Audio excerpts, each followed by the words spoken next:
Ngayong araw po sa Malasakit at Work, balikan natin ang kwento ng isang senior citizen na hirap sa kanyang gamutan matapos siyang tamaan ng iba't ibang uri ng sakit.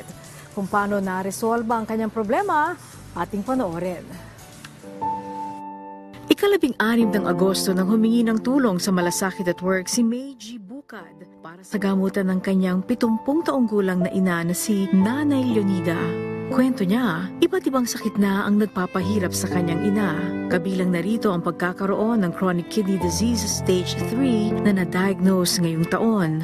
Ito po lately na-detect po yung bago niyang sakit na sa kidney, chronic kidney disease stage 3 po. So tinututukan ko rin po siya kasi yung mga pagkain po niya bawal po yung may asin.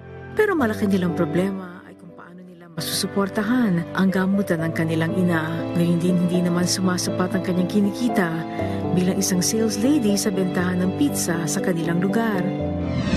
Noong araw din na yon, agad tayong nakipag-ugnayan sa tanggapan ni Senior Citizens Party List Representative Rodolfo Ordanes. Hindi man niya nasagot ang ating tawag dahil siya nasa budget hearing ng Kamara. Isang mensahe ng pag-asa naman ang kanyang ipinaabot para kay Nanay Leonida.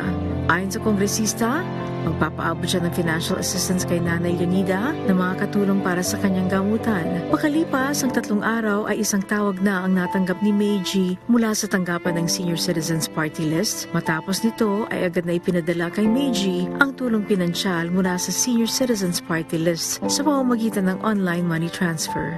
Na-cash out na po namin yung pera na binigay ni Congressman Ordanes na tulong po. Maraming salamat po.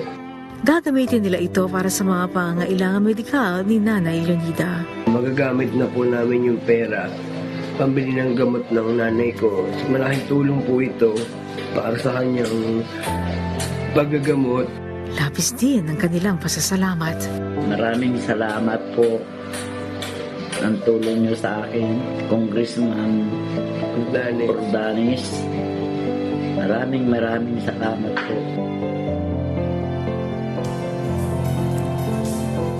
At sa mga nais pong dumulog sa ating programa, maaari po kayong magpadala ng inyong mensahe sa ating official Facebook page na PTV Malasakit at Work. Maaari kayong mag-message sa PTV malasakit@work@gmail.com. At huwag niyo rin pong kalimutang i-like, i-follow at i-share ang aming page. Muli, ang tunay na malasakit ay laging at work.